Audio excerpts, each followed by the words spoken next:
Okay, anyway. So welcome back.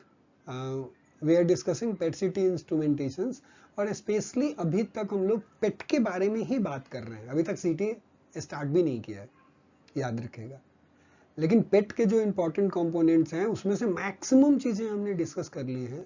Maximum नहीं बोलेंगे, मतलब मोर देन 60% तक तो डिस्कशन हो चुका है. उसमें से 40% जो है वो और डेप्थ में जाकर के डिस्कस करना है, तो कुछ कुछ चीजें अभी बच रही हैं. बट फिर भी एक एक करके चीजें जो हैं उसको डेली कुछ ना कुछ चीजें सॉर्ट आउट कर रहे हैं. So let's move ahead. आज देखते हैं पोजिट्रॉन रेंज जो है उसका इफेक्ट इमेज क्वालिटी पे कैसे पड़ता है. आज हम एक विजुअल डेमोन्स्ट्रेशन बता रहे हैं. यहाँ पे बेसिकली ये चीज हमने ये जरूर बोला है कि पोजिट्रॉन का रेंज जो है वो इमेज क्वालिटी को डिग्रेड करता है. वहां पे हमने बात करी थी जो प्रीवियस रिकॉर्डिंग जो वहां पे भी करी है, और वहां पे करी है जहां पे स्पेशल रेजोल्यूशन को इफेक्ट करने वाले कौन कौन से पैरामीटर हैं, उसमें हमने बात करी थी एक पोजिट्रॉन के रेंज की. तो वहां पे बोला था कि जिस पोजिट्रॉन इमीटर की एनर्जी मैक्सिमम होगी, मतलब सबसे ज्यादा एनर्जी जिसकी होगी वो ज्यादा दूर ट्रेवल करेगा, इसलिए उसके पोजिशनल एक्यूरेसी में एरर ज्यादा होगा. क्यों ज्यादा होगा? क्योंकि जहां ट्रेवल करने के बाद जाकर के इनहेलेशन होएगा, तो जो स्टार्ट पॉइंट से वहां का जो परपेंडिकुलर डिस्टेंस जो होगा वही उतना एरर हुआ ना. एक्चुअल में होना चाहिए था इवेंट कहीं पे और डिटेक्ट कहीं पे हो रहा है. समझिए.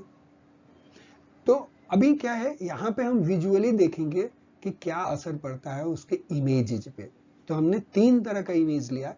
एक जो है वो F18 का इमेज है, दूसरा जो है गैलियम 68 का इमेज है, और तीसरा जो है आयोडीन 120 का इमेज है.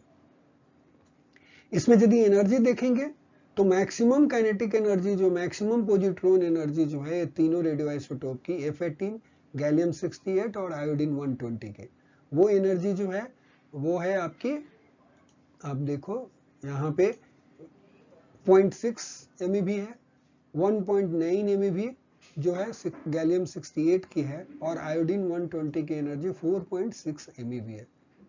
तो इससे पोजिट्रॉन रेंज के चलते जो एरर जो आएगा, इमेज क्वालिटी डिग्रेड होएगी, और सबसे ज्यादा डिग्रेडेड इमेज क्वालिटी किसकी आएगी? आयोडीन 120 की आएगी. से देखो सेम ब्रेन फैंटम है, लेकिन उसका इमेज F18 से कर रहे हैं, तो F18 की इमेजेस ज्यादा अच्छी हैं compare to gallium 68, compare to iodine 120. ठीक है, करेक्ट. एक बार हम इसको लाइन बाय लाइन पढ़ लेते हैं, राइट, ताकि आप लोग सुनोगे तो थोड़ा दिमाग पे वर्ड्स कि क्या लिखना है ये तो समझ में आ गया, कि क्या मेन मैसेज आपको समझ में आ गया, right. So positron range effects contribute to the overall blurring of PET images with otherwise लिखा है fixed acquisition and reconstruction parameter. मतलब ये बोल रहे हैं कि यदि आप एक्विजिशन पैरामीटर और रिकंस्ट्रक्शन पैरामीटर को फिक्स्ड रखते हैं, तो जो पोजिट्रॉन रेंज जो है वो क्या करता है? ब्लडिंग इंट्रोड्यूस करता है पेट के इमेजेस में. और उस केस में क्या होगा? 10 special resolution of non FDG tracers जो है, that is tracer level with higher energy positron emitters may be lower and the image may appear slightly blurred. ठीक है, तो क्या होगा कि जो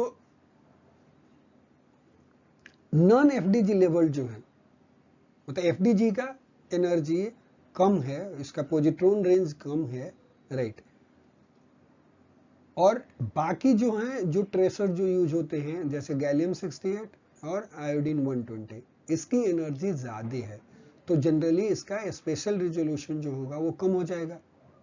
स्पेशल रेजोल्यूशन का कम होने का मतलब FWHM ज्यादा होगा. ठीक है, करेक्ट. तो स्पेशल रेजोल्यूशन कम होगा तो इमेज जो होगा वो ज्यादा ब्लडी दिखेगा, मतलब उतना शार्प नहीं दिखेगा.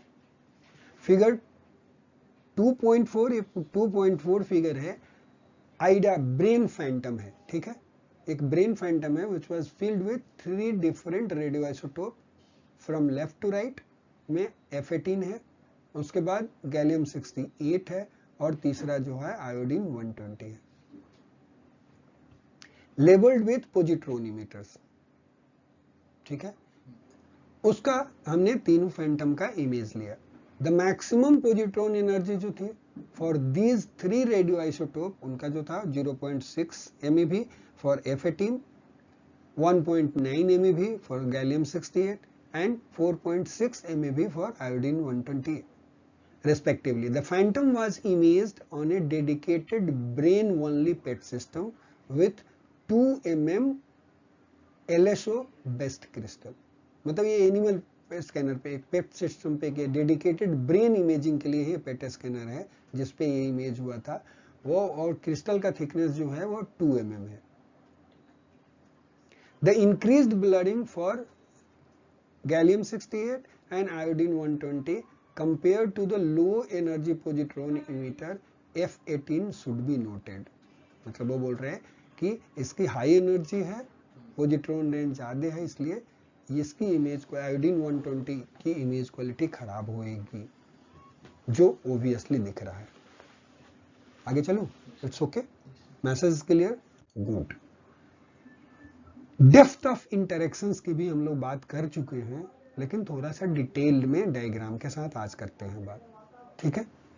डेप्थ ऑफ इंटरेक्शंस क्या है, द रिजोल्यूशन और वो कैसे इफेक्ट करता है। The resolution of A pet scanner is not constant across the measured FOV। मतलब मेजर्ड FOV, जो FOV जो है वो सेंटर पे रिजोल्यूशन अच्छा होगा, हाँ, और जैसे जैसे पेरिफेरल की तरफ चले जाएंगे तो वो डिग्रेड होता है। तो यही बोला कि PET scanner is not constant across the measured FOV, correct, right. So highlighter use कर लेते हैं, ये क्या है,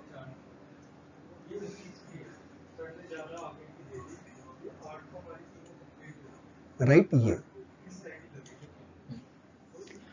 for the common ring detector systems with its cylindrical symmetry, the effect can be described by a function, right, S of the distance from the center। मतलब centre से distance कितना दूर होगा तो उसका इफेक्ट कैसा होगा, right, for S ring detector के लिए, क्योंकि हमारे पास रिंग डिटेक्टर ही होता है और वो सिलिंड्रिकल सिमेट्री में होता है, सिलेंडर पे होता है बेसिकली, करेक्ट, उसकी सिमेट्री सिलेंडर है, तो उस स्कैनर के लिए it is described by a function of distance from the centre at any point, ठीक है। Resolution may be measured as a FWHM, पहली चीज, मतलब किसी भी पॉइंट पे, जैसे मान लो कि यहाँ पे यदि करना है तो यहाँ का प्रोफाइल लेंगे तो क्या बनेगा, एक आपका FWHM मिलेगा, एक पॉइंट सोर्स रखेंगे तो दूसरी जगह पॉइंट सोर्स रखेंगे तो फिर एक इमेज बनेगा वहां पे जिस डिस्टेंस पे रखा है, तो उसका भी हम FWHM निकाल सकते हैं। तो यही बोल रहा है कि at any point resolution may be measured as a full width at half maximum along 3 orthogonal axes, 1 parallel to the scanner axis जिसको क्या बोलते हैं, एक्सियल रिजोल्यूशन बोलते हैं, एंड 2 जो है वो ट्रांसएक्सियल प्लेन में होगा, 1 tangential and another 1 is radial. मतलब बेसिकली एक्स, वाई और जेड 3 डायरेक्शंस में, एक जो है पेशेंट का टेबल जो है उस डायरेक्शंस में जेड और बाकी ऊपर और लेफ्ट, राइट, समझ गए, करते हैं 3 direction X, Y, Z directions में आप मेजर कर सकते हैं। While tangential resolution is fairly constant, ठीक है, the axial and radial FWHM increases with radius. बोल रहा है टेंजेंशियल जो है वो फेयरली कांस्टेंट होता है, मतलब जेड वाला डायरेक्शंस में जो होगा वो फेयरली कांस्टेंट आएगा स्पेशल रेजोल्यूशन। देखो सेंटर पे मेजर करोगे तो इस पॉइंट पे करो या इधर की तरफ करो, वो हर बेड के पोजीशंस पे लगभग उतना ही आएगा। तो इस डायरेक्शंस में जो है वो सेम रहा, लेकिन एक्स और वाई डायरेक्शंस में यही चेंज होता है, जैसे जैसे उस डायरेक्शन बढ़ेगा कम होता जाएगा, हाँ, FWHM बढ़ता जाएगा, यस, एक्स डायरेक्शन या वाई डायरेक्शन में, करेक्ट, यही बोल रहा है, FWHM increases with the radius. A simple illustration of the cause of this variations जो रेडियल रेजोल्यूशंस की बात कर रहा है इज गिवन इन फिगर 2.5।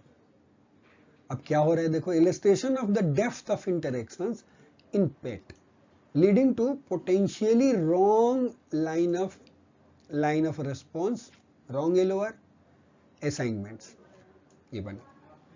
तो क्या होता है देखो, यदि मान लो कि ये जो सेंटर वाला पे जो क्रिस्टल है, यहाँ पे यदि कोई पॉइंट सोर्स होगा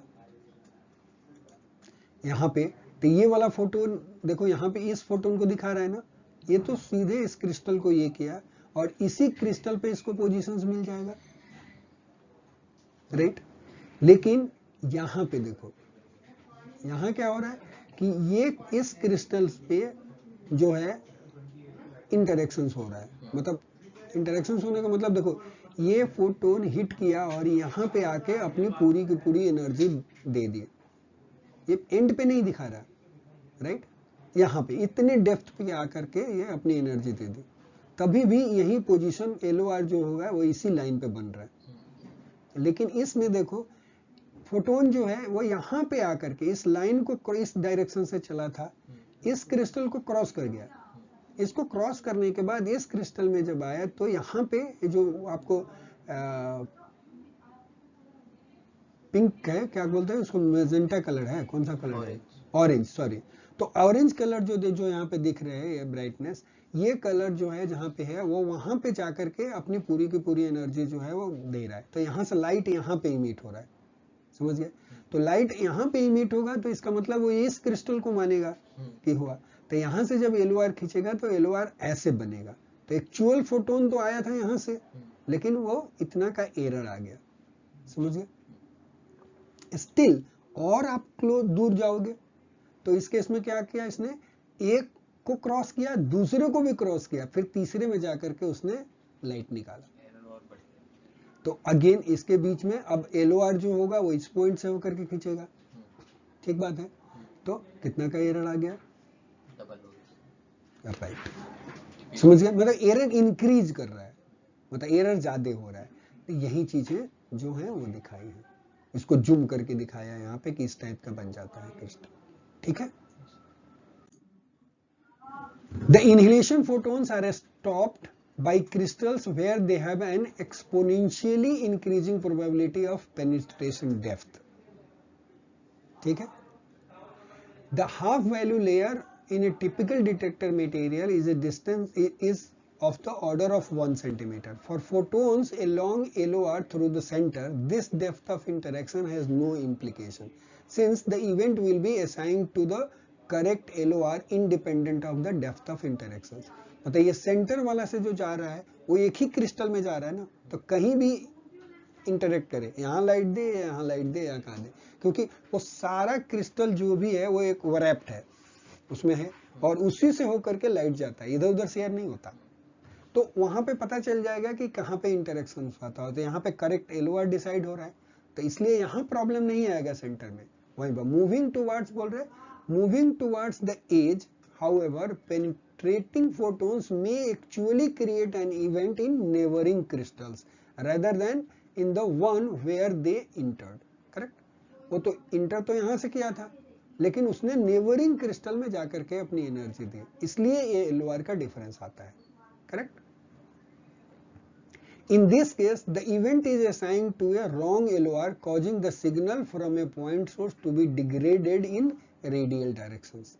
इसलिए इस डायरेक्शंस में जो है वो क्या होता है, उसका रिजोल्यूशन जो है वो डिग्रेड होता है, या इमेज क्वालिटी डिग्रेड होने वाली है, ठीक है, समझ गए, ठीक है। Good. This effect of point spread function has implication for the local partial volume effects, इसका ये भी है, and in turn for the attempts to measure quantitative values, इसका असर SUV पे भी पड़ेगा, partial volume effect पे भी पड़ेगा। The inclusion of the knowledge of point spread function measurements into reconstruction algorithm reduce the problem, मतलब हमें पता है कि point spread function यदि रेंज पे रखेंगे तो ज्यादा FWHM आएगा, सेंटर पे कम आएगा, तो इस इंफॉर्मेशन को यदि हम रिकंस्ट्रक्शन एल्गोरिथम में इनकॉर्पोरेट कर दें तो पार्शियल वॉल्यूम इफेक्ट और SUV में भी जो एरर आता है क्वांटिटेटिव एरर, उसको भी मिनिमाइज किया जा सकता है। समझ गए? Such algorithms are provided from the vendors under different names, जैसे true X from siemens.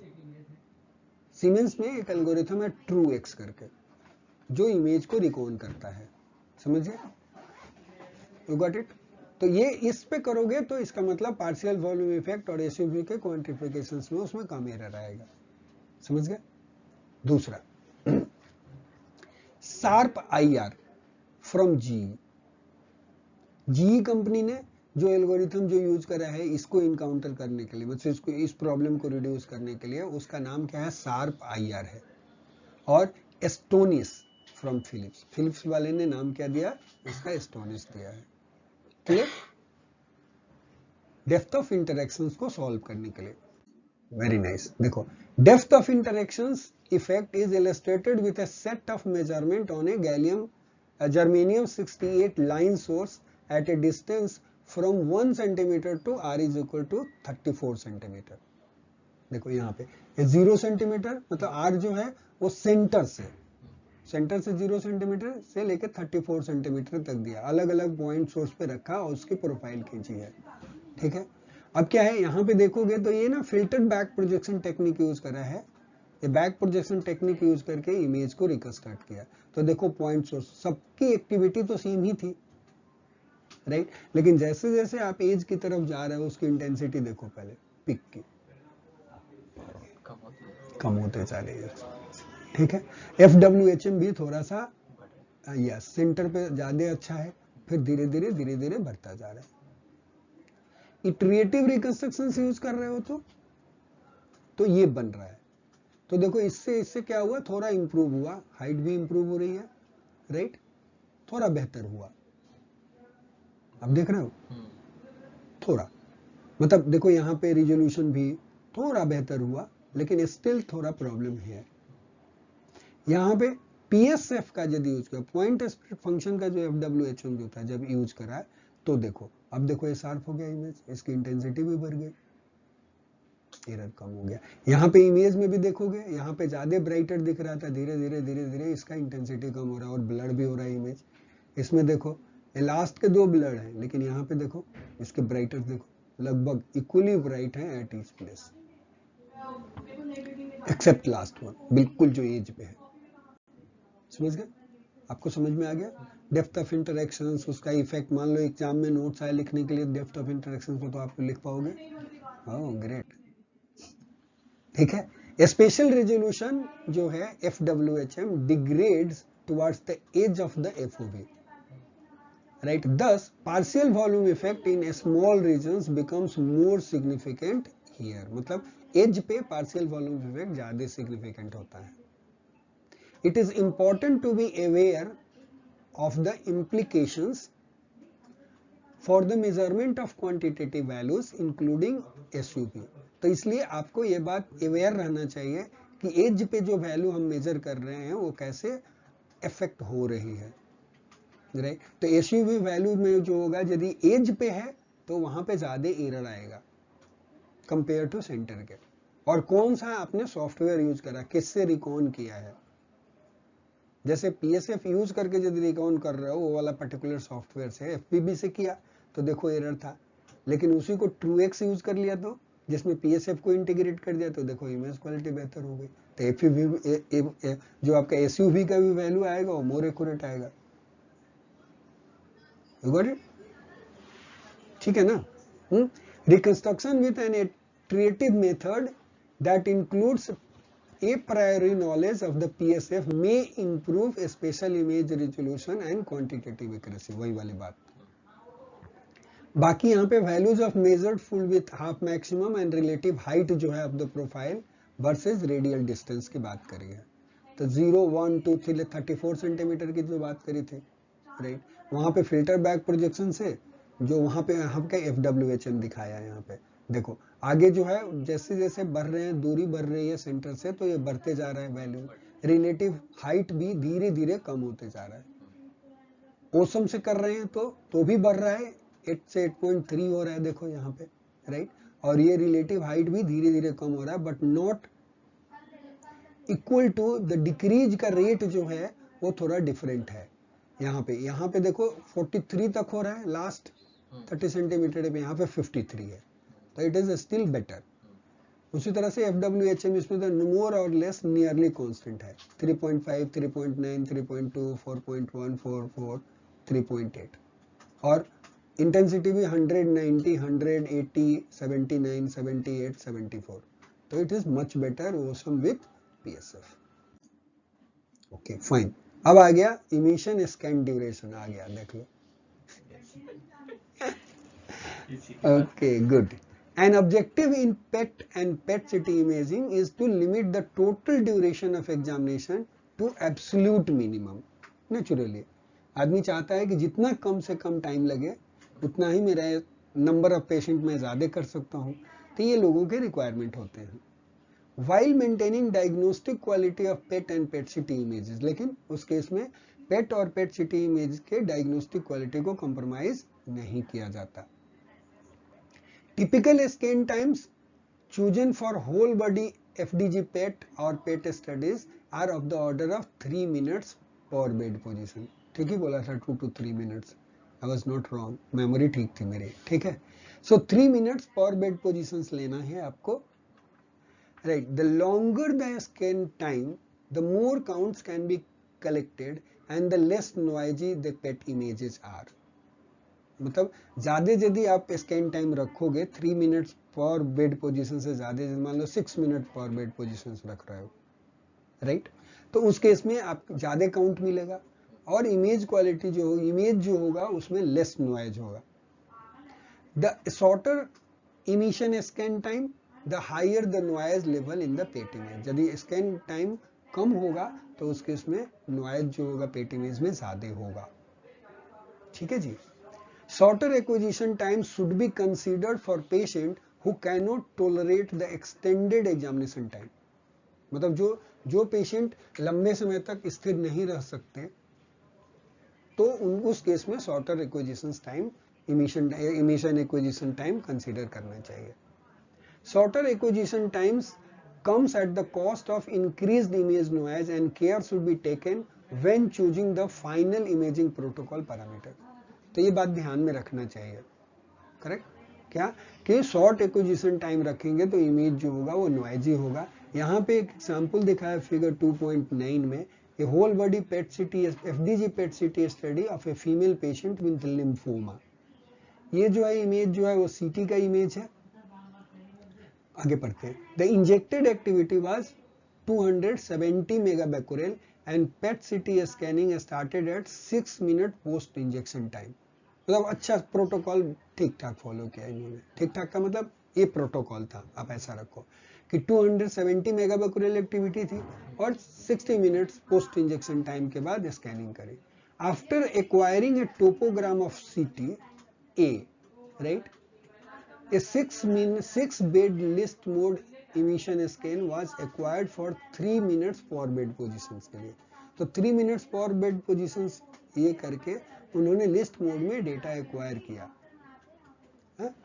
6 bed के लिए। मतलब एक बेड मतलब 6 बेड, टोटल टाइम जो होगा 18 मिनट का हो गया। AC एक attenuation corrected PET image are shown for total emission scan of 18 minute B में। ये एटेन्यूएटेड करेक्टेड इमेज है, ठीक है, उसका 6 मिनट C में, ये 6 मिनट का स्कैनिंग का टाइम है टोटल। ये 18 मिनट का था, ये 6 मिनट का था। कैसे देखो, लिस्ट मोड में डेटा जब एक्वायर करते हो ना तो बाद में रिकंस्ट्रक्शन हो सकता है अपने हिसाब से, कितना बेड पोजीशंस का कितने टाइमिंग्स का बनाना वो बनाया जा सकता है, पॉसिबिलिटीज है उसमें। ओके, तो उन्होंने क्या किया कि एक जो है 18 मिनट वाला बना लिया, दूसरे का 6 मिनट का बनाया और तीसरा जो है वो 1 मिनट का है। ये 1 मिनट का है बेड पोजीशन का। तो देखो 1 मिनट यदि आपने बेड पोजीशन लिया तो इसकी इमेज क्वालिटी बहुत ही पूरा नॉइजी है। 6 मिनट उससे बेहतर और 18 मिनट उससे भी बेहतर। ये कितना अच्छा है। So this is the effect of emission scan time duration. ठीक है जी, आगे चलो। अब आपके डाउट क्लियर हो गए? बहुत बढ़िया। इसको छोड़ देते हैं, ये हम ऑलरेडी डिस्कस कर चुके हैं, ठीक है। ठीक है। A Capintec brain phantom was filled with greater than 1 gigabecquerel of carbon 11 C11 right compound. Images were acquired in a list in a 3D mode for 2 minutes every 20.4 minutes half life of C11, मतलब every 2 minutes के लिए हमने acquire किया basically. Reconstruction was performed with filtered back projections and minimal filtering. Filtering जो था वो बिल्कुल minimum रखी। It should be noted that the first image shows a lower quality than the second, and the following 3 images are almost identical, showing that the optimum image quality is rather flat. Then the ratio of the activity between the first and the last image as a factor of this noise of emission image can be reduced by the post reconstruction filter. मतलब basically ये बता रहा है यहाँ पे कि ये तो नॉइजी इमेज तो आ ही रहे हैं जैसे जैसे आप टाइम ड्यूरेशन कम कर रहे हो। बाकी ये बता रहा है कि यदि आप रिकंस्ट्रक्शन फिल्टर यूज करोगे तो इमेज क्वालिटी को थोड़ा बेहतर बना सकते हो, जो लास्ट में उसने ये वाला बना के दिखाया फिल्टर लगा करके।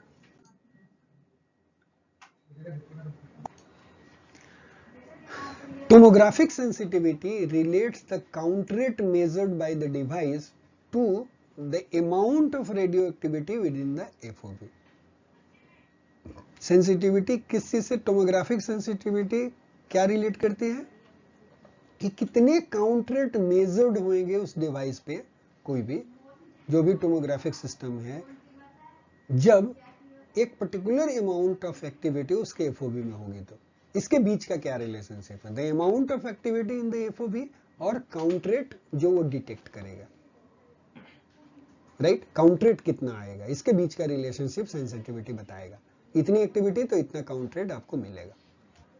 The purpose of sensitivity measurement is therefore to determine the rate of detected true coincidence events for unit of activity concentration for a standard source configuration. क्या बोला है यहाँ पे, टोमोग्राफिक सेंसिटिविटी में ये क्या है कि पर्पस ऑफ, इसको हाइलाइटर यूज कर लेता हूं,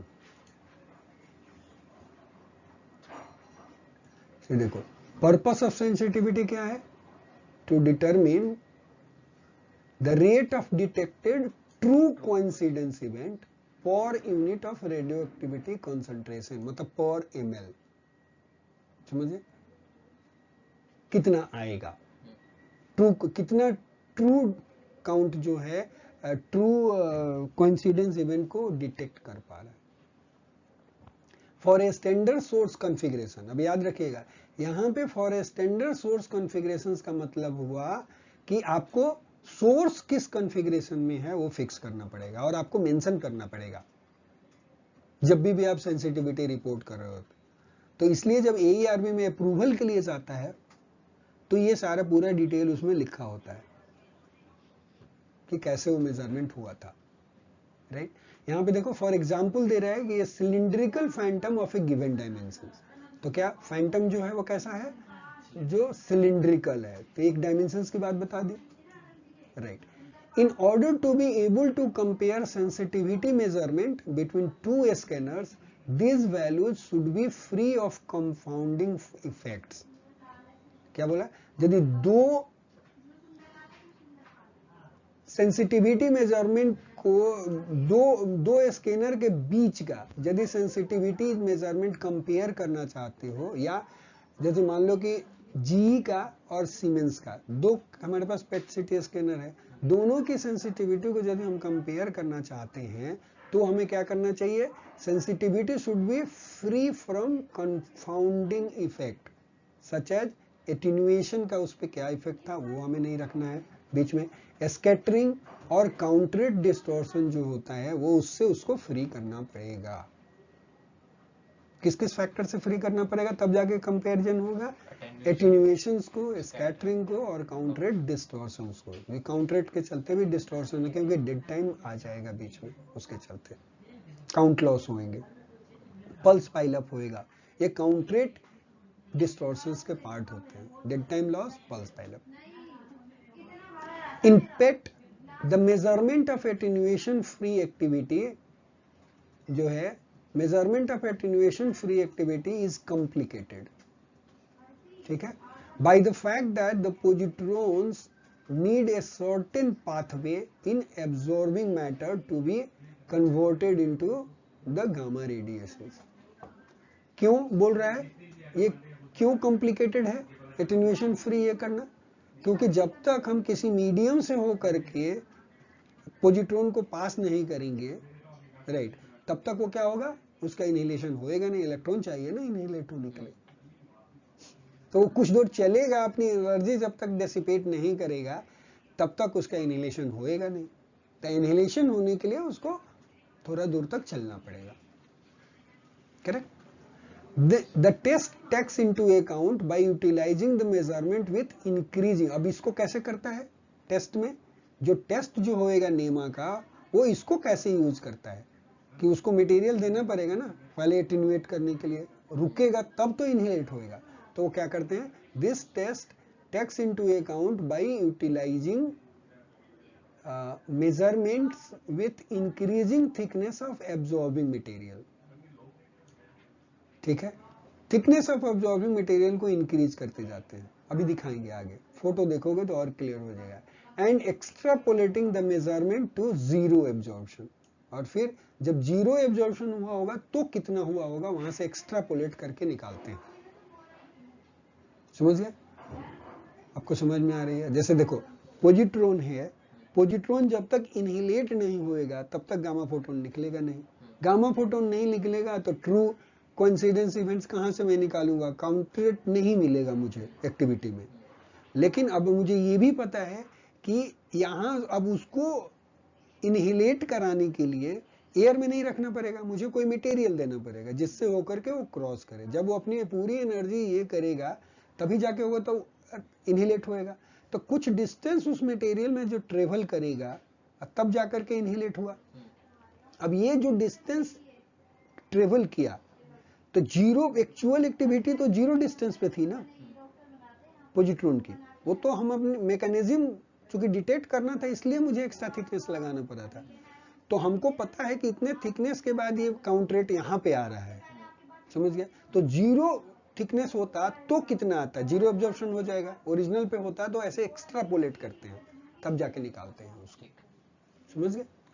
द टेस्ट रिक्वायर्स, अब इसके लिए क्या चाहिए, टेस्ट रिक्वायर्स स्पेशल इक्विपमेंट उसके लिए चाहिए, consisting of a set of aluminum tubes of various varying dimensions। इसके लिए क्या चाहिए टेस्ट को, सेट ऑफ एल्यूमिनियम ट्यूब्स चाहिए of varying diameter। and this test is based on again NEMA NU 2 2007 sensitivity test। ठीक है जी, आगे चलो, यहां तक ठीक है? बहुत बढ़िया। फ्रीक्वेंसी क्या होनी चाहिए इस टेस्ट की, तो बोल रहा है the sensitivity test must be performed by the qualified medical physicist। या तो कोई मेडिकल फिजिसिस्ट क्वालिफाइड हो या इंजीनियर हो या जिनको ऑथराइज्ड हो। आजकल AERB ने भी ऑथराइज वेंडर बनाए हैं कि थर्ड पार्टी से भी आप अपना टेस्ट करवा सकते हो। So they are the qualified as per AERB भी क्वालिफाइड पीपल है, ठीक है। The sensitivity test must be performed by the qualified medical physicist at the time of acceptance testing as part of the end of warranty test। ठीक है, कब होना चाहिए, at the part of end of warranty test. एक तो acceptance testing के पास होना चाहिए और जब वारंटी एंड हो रही है तब, and when ever it is suspected that the detector system performance may have change significantly. और जब भी डाउट हो जाए कि डिटेक्टर का परफॉर्मेंस जो है सिग्निफिकेंटली चेंज हो गया है तब भी ये टेस्ट करना चाहिए। क्लियर? मटेरियल क्या क्या चीज चाहिए इसके लिए टेस्ट करने के लिए, द सोर्स चाहिए हमें। Source used is line source, कितना लेंथ, 700 mm लॉन्ग, मतलब लगभग 7 सेंटीमीटर का चाहिए ना, 70 सेंटीमीटर का, ठीक है, 70 सेंटीमीटर लॉन्ग चाहिए। ये यूनिफॉर्म कैसा चाहिए, यूनिफॉर्मली फील्ड लाइन सोर्स जो होना चाहिए, uniformly field with a radioactivity such that count rate are less than 1% and the random event rate is less than 5% of the true count rate. क्या होना चाहिए, activity इतनी होनी चाहिए कि आपका जो काउंट रेट लॉस जो होना चाहिए it should be less than 1%, पहला चीज। और रैंडम जो होना चाहिए, रैंडम इवेंट का रेट जो होना चाहिए वो 5% of the event rate should be less than 5% of the true event rate. ये होना चाहिए, ये कंडीशन सेटिस्फाई होना चाहिए। For dedicated 3D PET scanner, this is achieved with a radioactivity of about 500 megabecquerel of iodine for F18। 5 megabecquerel की activity लोगे तो ये दोनों ही कंडीशंस अचीव हो जाते हैं। तो इस ट्यूब में जो एक्टिविटी जो होगी वो कितनी होगी, 5 megabecquerel की। But this depends on the sensitivity of the scanner कि उसका कितना है। The vendor is expected to specify an appropriate value of radioactivity for testing। तो डिपेंड करता है स्कैनर पे भी कि ये अमाउंट ऑफ एक्टिविटी जो है 5 megabecquerel जो यहाँ पे लिखा हुआ है ये कितना होना चाहिए। तो यदि मैन्युफैक्चरर के पास वो वैल्यू है तो वो प्रोवाइड करना चाहिए और उसी वैल्यू पे आपको मेजर करना है।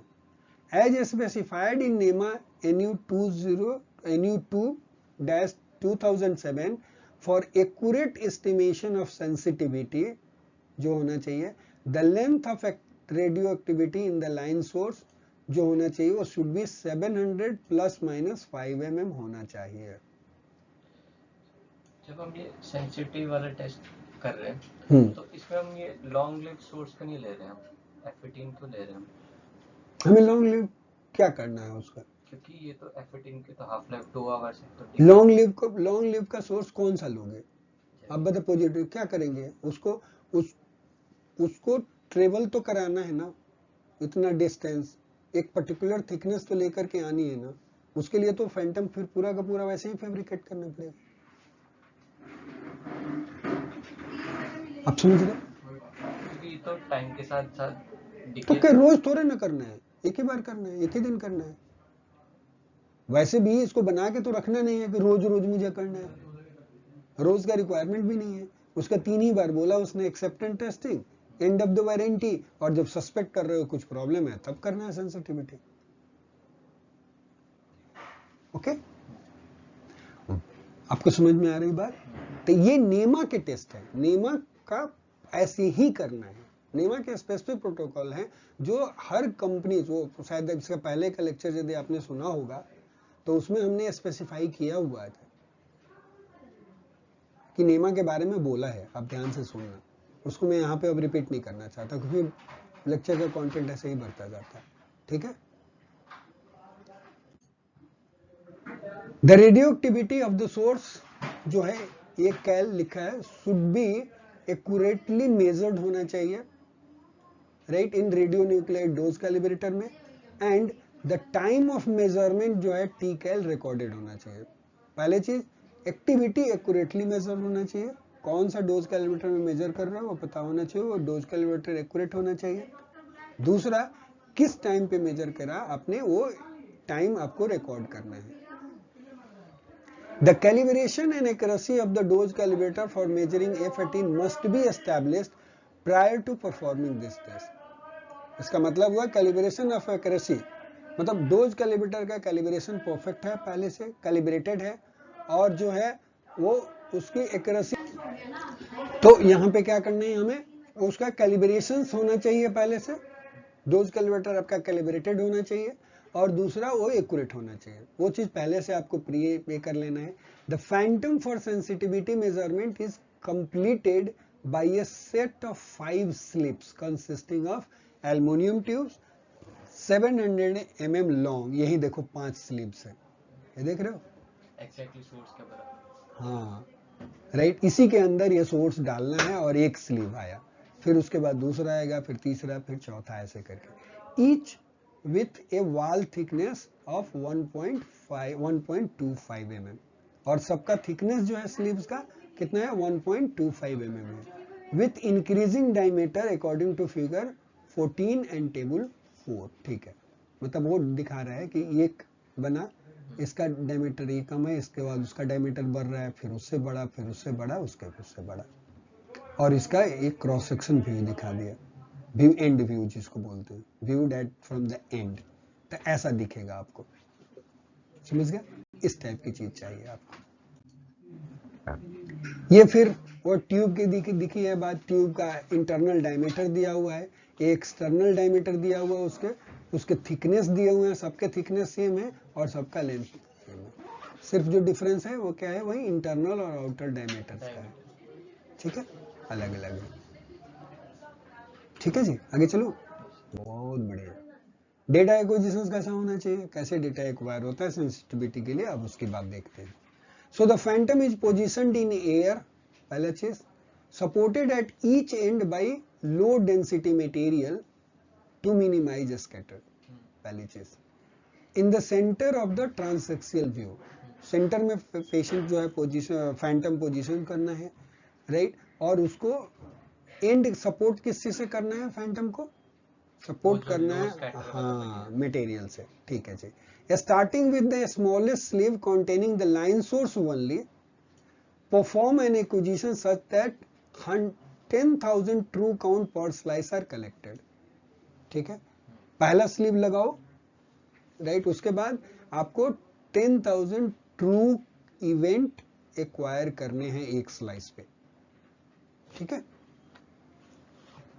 Increase wall thickness by adding the next smaller sleeve and repeat the acquisition until acquisition with all sleeves have been made, ठीक है, तब तक बढ़ाते जाना है और हर बार 10,000 ट्रू काउंट्स जो है इवेंट आपको एक्वायर करना है एक स्लाइस पे। To check the variation of sensitivity within the FOV, perform acquisition as above for phantom and the line source at 10 cm offset from the central axis. वो बोला एक तो सेंटर पे मेजर करना है और फिर 10 centimetre offset from the central axis करना है रेडियल डायरेक्शंस के लिए, ठीक है। For system capable of acquisition in both 2D and 3D, यदि सिस्टम जो है वो दोनों ही डेटा एक्वायर कर सकता है, 2 डायमेंशनल में भी और 3D में भी, तो measurement should be performed in both the mode, तो आपको 2D में भी परफॉर्म करना है और 3D में भी करना है। On system that can provide measurement of random events by acquiring data in separate prompt and delayed coincidence window, the random's rate may be subtracted, thus permitting the true events only sensitivity can be reported.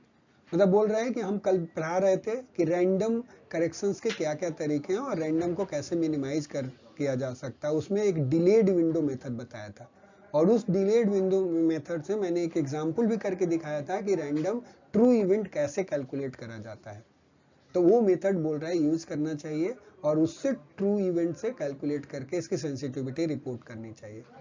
In the case of tomograph with a significant natural intrinsic radioactivity in the detector material, right, the assumptions that the low count rate acquisitions contains negligible random rate is not appropriate.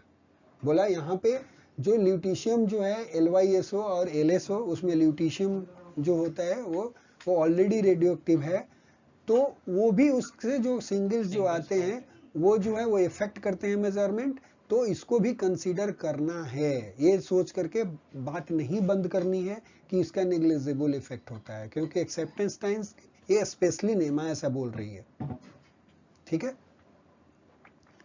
And it is essential that sensitivity calculations below be performed using counted data from which random has been subtracted. Random को घटा करके ही करना है क्योंकि हमें true चाहिए, right, उसमें था ट्रू इवेंट नहीं चाहिए, right. The actual level of radioactivity to be used for testing should be suggested by the vendor. कितनी एक्टिविटी डालनी है वो वेंडर का आप ले सकते हो ओपिनियन, वही शुरू में भी हमने बोला था कि 5 मेगाबेक्यूरेल इनफ नहीं भी हो सकता है किसी स्कैनर के लिए, ओके। एनालिसिस कैसे करना है, उसका डेटा तो एक्वायर हो गया, तो single slice rebinning method use करना, should be used to assign counts in oblique LOR to the image slice where the LOR crosses the scanner axis। मतलब उसमें हमने दिखाया था कि स्कैनिंग जब 3D में एक्वायर होता है तो सिर्फ एक ही स्लाइस नहीं होता है, एक वाला ऐसे यदि रिंग को देखोगे आप तो ये इस रिंग का डिटेक्टर दूसरे वाले रिंग के भी अपोजिट में भी वो कनेक्टेड होता है, उसका भी एक्टिविटी एक्वायर करते, उसके भी एलओआर बनाते हैं। तो ये बोल रहा है कि जो ऑब्लिक एलओआर जो है वो ऑब्लिक एलओआर जो है उसको सिंगल स्लाइस में रीबीन करना है उसको, right. The time of commencement of the measurement TJ and the duration T acquisitions, including the time required to move the detectors in the case of a scanner that required detector motion to acquire a full 3D data sets are recorded along with the number of counts collected. मतलब ये बोल रहा है कि आपको time of measurement, जो time of acquisition जो जब शुरू किया वो कितना देर टाइम लगा, वो सारी चीजें जो हैं आपको रिकॉर्ड करनी है। द रेट इन काउंट्स पर second shall be determined for each measurement associated with each of the 5 slips के लिए, designated by the index j is equal to j से लेकर 1 से 5 तक, and for each slice designated index I is equal to 1 से जितने slice आप use कर रहे हो, number of slice आपने यूज करा, by dividing the number of counts collected in the sinogram of slice by the duration of t acquisitions। तो ये प्रोसीजर जो है वो यूज करना है, और स्पेशली आप एक बार पढ़ के इसको समझ ले, माइंड को अपने आप समझ लेना चाहिए, बट ये सारे काम जो होते हैं वो सॉफ्टवेयर से हो जाते हैं। ठीक है, नेक्स्ट चलो। ओके, तो ये वाला जो है फॉर्मूला है, for each measurement associated with each of the 5 slips and for the each slice the count rate for radioisotope will be corrected for radioactive decay using the formula this. Radioactive decay के लिए भी use करना है, क्योंकि इसीलिए बोला था शुरू में कि जब मेजर कर रहे हो तो टाइम नोट करके रखो, कब कर रहे हो एक्विजिशन तब करो, और टोटल टाइम ड्यूरेशन यूज करो। तो यहाँ पे पहले डीके करेक्शंस यूज करना है, right. After decay corrections the cumulative count rate is calculated using the following expression. उसके बाद क्यूमुलेटिव काउंट ये करना चाहिए। For each cumulative sleeve thickness, for each accumulated sleeve thickness the data are then fitted to the following equation।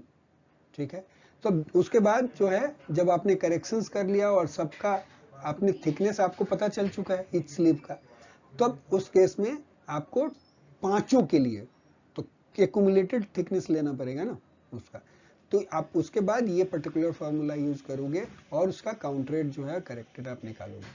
उसको count rate ही चाहिए था true, कितनी activity थी वो उसको पता है। The system sensitivity is then obtained by dividing the unattenuated count rate by the total amount of activity. The same procedure is followed for the measurements obtained when the phantom and the line source are offset at 10 cm from the central axis.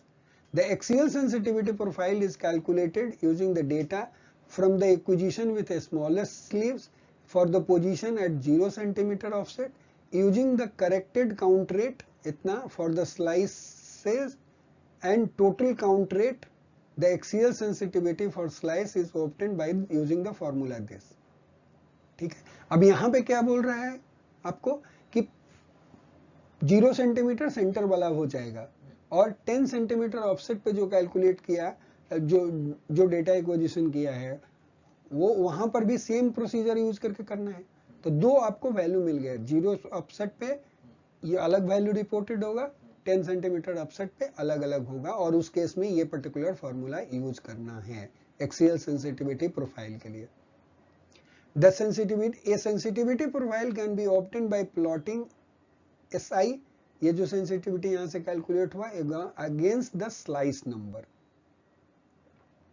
ठीक है, slice number बोला था, एक ही slice नहीं थे ना, कई slice थे, तो slice number 1, slice number 2, slice number 3, slice number 4, 5, 6 like this.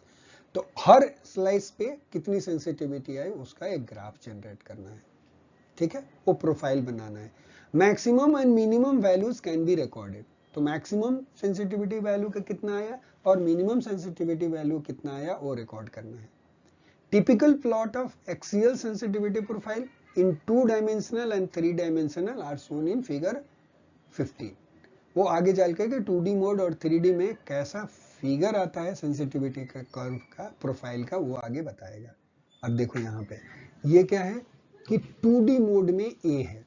यदि 2D का देखोगे तो उसकी प्रोफाइल ऐसी आती है, देखो स्लाइस की 0 से लेकर के 45 स्लाइस तक से लिया। ये रफली देखो इधर वाले का स्टार्टिंग वाला स्लाइड जो होते हैं वो 5 तक के, इधर की तरफ सीधे काउंट बढ़ते जा रहा है, और 5 के बाद और यहाँ पे 40 तक रफली 43 होगा रफली। यहाँ पे लगभग जिग मतलब मोर और लेस लगभग सेम ही सेंसिटिविटी होती है। ये 2D मोड में जब एक्वायर करते हो तो, लेकिन 3D में करोगे तो 3D में देखो 0 स्लाइस और ये मैक्सिमम के स्लाइस पे, सेंटर वाले स्लाइस पे मैक्सिमम होती है, समझ गए?